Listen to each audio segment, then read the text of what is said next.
జై శ్రీరామ్, భారత్ మాతాకి జై. జై జవాన్, జై కిసాన్.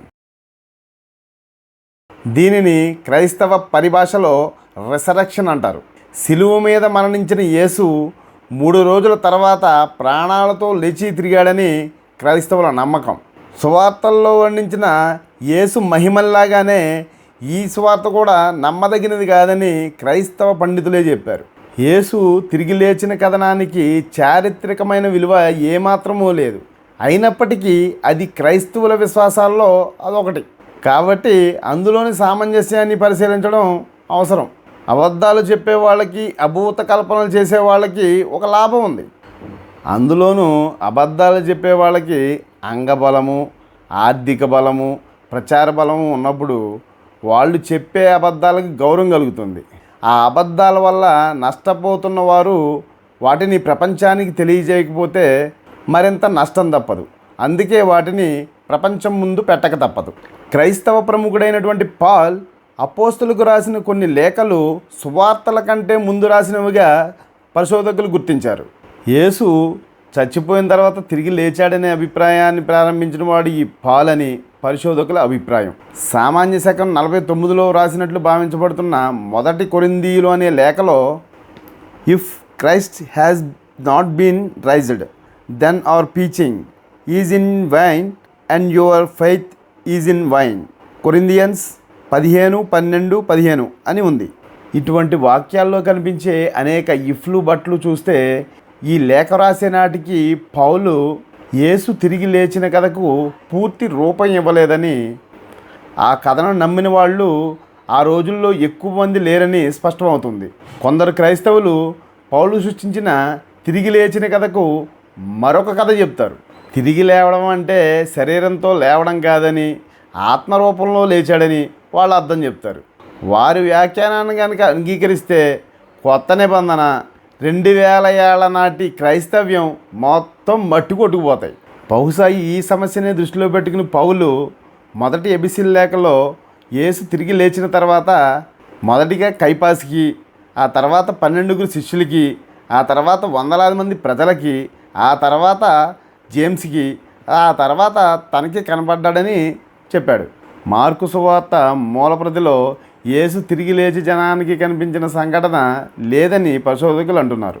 సువార్తలు తిరిగి లేవడం గురించి ఏం చెప్పాయో చూద్దాం. మత్తయి 28వ అధ్యాయంలో యేసు తిరిగి లేవడం గురించి సంక్షిప్తంగా వివరించాడు. ఆ వర్ణన ప్రకారం మేరీ మగ్దలేనా, తల్లి మరియా ఆ సమాధి దగ్గరికి వెళ్ళారంట.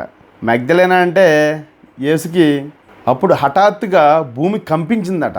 అప్పుడు ఆకాశంలోంచి ఒక దేవదేవత దిగివచ్చి ఆ సమాధి మీద ఉన్న పలకను తొలగించిందంట. అప్పుడు యేసు ఆ పలక మీద కూర్చున్నాడంట. సమాధి దగ్గర ఉన్నటువంటి కావలి వారు భయపడిపోయి అలా ఉండిపోయారంట. ఎంతలో దేవదూత యేసు తిరిగి లేచి గలీలీకి వెళ్ళాడని 2 మేరీలతో చెప్పాడంట. అంతేకాదు వాళ్ళిద్దరినీ యేసు సమాధి దగ్గరికి రమ్మని పిలిచాడంట. వాళ్ళు అడావుడిగా తిరిగి వెళ్ళి యేసు శిష్యులకు సమాచారం అందించారు. వస్తున్న దారిలో 2 మేరీలకు యేసు కనిపించి తనను గలీలీలో కనపడమని శిష్యులకు చెప్పమని చెప్పాడు. ఈలోగా భయంతో ఉండిపోయిన కాపలాదారులు తేరుకుని జెరూసలేంలోని అధికారులకు సమాచారం అందించారు. యూదే అధికారులే కాపలా వారికి లంచం ఇచ్చి యేసు శిష్యులే అతడి శవాన్ని దొంగిలించినట్లు అందరికీ చెప్పమన్నారట. మరోవైపు శిష్యులు గలీలీకి వెళ్ళి అక్కడ కొండ మీద యేసును కలుసుకున్నారంట. యేసును బంధించినప్పుడు పారిపోయినందుకు శిష్యులు అప్పుడు సిగ్గుపడ్డారంట.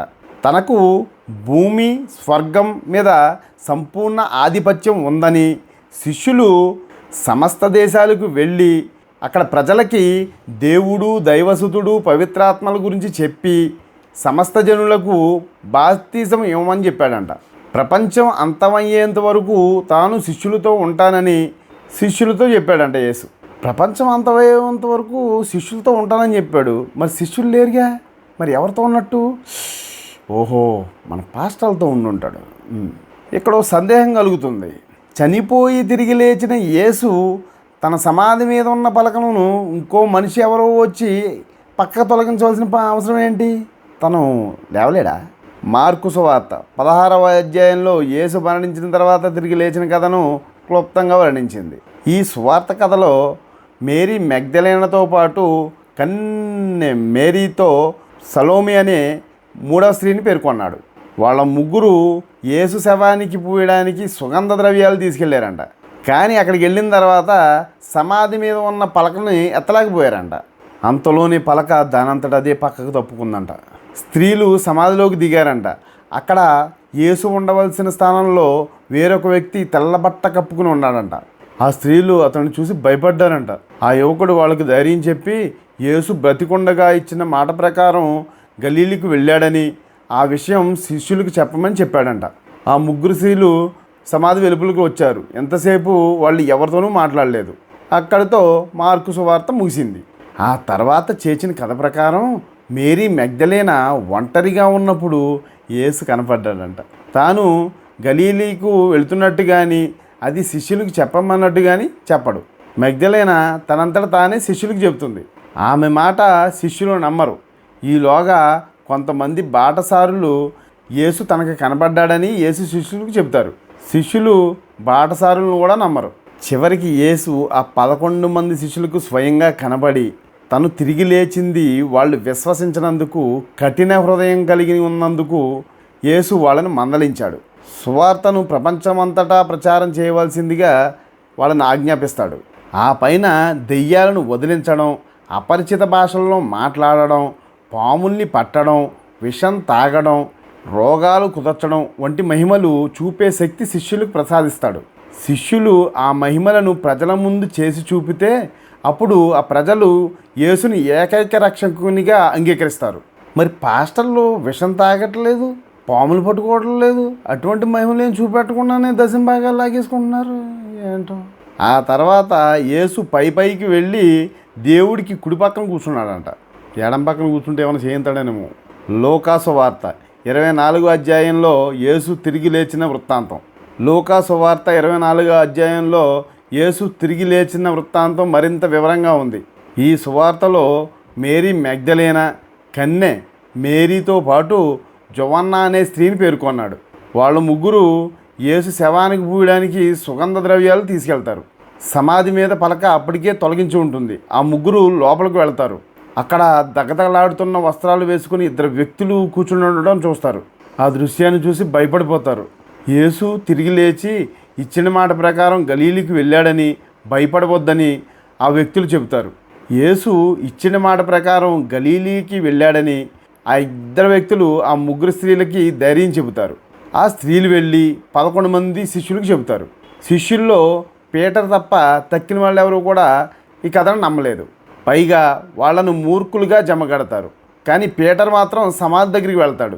తక్కిన వాళ్ళు నెమ్మదిగా పీటర్ని అనుసరిస్తారు. ఆ సమాధి దగ్గరికి వెళ్ళిన తర్వాత లెనిన్ బట్టలు తప్ప వేరే ఎవరు కనిపించరు. అదే రోజున శిష్యుల్లో 2 ఎమ్మాస్ పట్టణం వైపు దారిలో యేసును కలిసి మాట్లాడతారు. కానీ వాళ్ళు అతన్ని యేసుగా గుర్తించలేదంట. యేసు మరణించాడని, యేసుని సమాధి చేశారని, యేసు శవం సమాధిలోంచి మాయమైందని ముగ్గురు స్త్రీలు చెప్పారని శిష్యులు అపరిచిత వ్యక్తులకు చెప్తారు.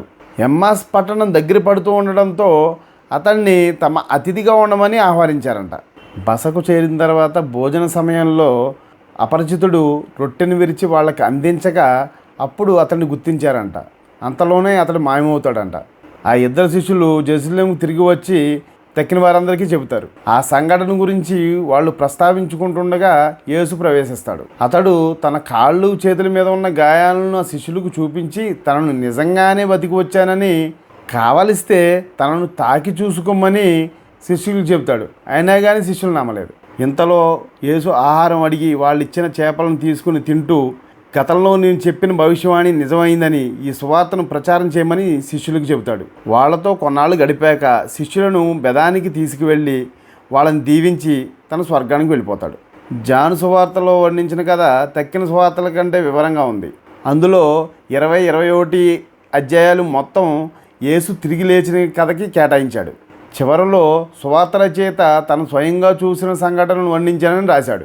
ఈ సువార్త ప్రకారం మేరీ మగ్దలేనా ఒక్కతే సమాధి దగ్గరికి వచ్చి ఆ సమాధి మీద ఉన్న పలకను పక్కకు తొలగించి ఉండడం గమనించి ఆ విషయాన్ని పేతురికి, జానికి చెబుతుంది. వాళ్ళిద్దరూ సమాధిలోకి దిగుతారు.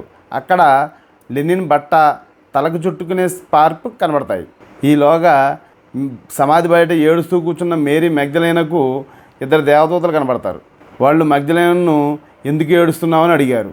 యేసు శవం మాయమైందని చెప్పి ఇలా తిరిగి చూడగా యేసు పక్కనే నిలబడి ఉన్నాడు. కానీ ఆమె అతన్ని గుర్తుపట్టదు. అతడు హిబ్రూ భాషలో మాట్లాడగానే అతన్ని గుర్తుపడుతుంది. యేసు మగ్దలేనతో తాను ఇంకా స్వర్గానికి వెళ్ళడానికి సమయం ఉందని, ఈలోగా జాను పేతురుతో ఈ విషయాన్ని తెలియజేయమని చెబుతాడు. అంటే దీన్ని బట్టి జాను పేతురు అప్పటికి వెళ్ళిపోయారని మనం అనుకోవాలి. మేరీ మగ్దలేన శిష్యుల దగ్గరికి వెళుతుంది. యూదులకు భయపడ్డ శిష్యులు ఒక గదిలో గడియ పెట్టుకుని కూర్చుని ఉంటారు. తలుపు మూసి ఉండగానే యేసు లోపలికి ప్రవేశిస్తాడు. శిష్యులు ఆశ్చర్యపోతారు. యేసు వాళ్లతో, మీరు నా రాయబారులని చెప్పి వాళ్ళ మీదకి పవిత్రాత్మ ప్రభావాన్ని పంపుతాడు. వారిలో దామస్ అనే ఒక శిష్యుడు అప్పుడు అక్కడ లేడు. తర్వాత తక్కిన శిష్యులు అతడికి యేసు లేచి తిరిగి వచ్చిన సంఘటన చెప్పినా అతడు నమ్మడు. చివరికి యేసు చేతుల్లో కొట్టిన మేకుల గాయాలు చూసిన తర్వాత నమ్ముతాడు. 8 రోజుల తర్వాత శిష్యులు గది లోపల గడియ వేసుకుని ఉన్న తర్వాత గది లోపలికి ప్రవేశిస్తాడు. ఈసారి థామస్ గదిలో ఉన్నాడు. యేసు అతన్ని తన గాయాన్ని వేలితో తాకమంటాడు. యేసు మాంసం బొమికలతో కూడిన శరీరంతో తిరిగి లేచి వచ్చాడని ఈ సువార్త పేర్కొంటుంది.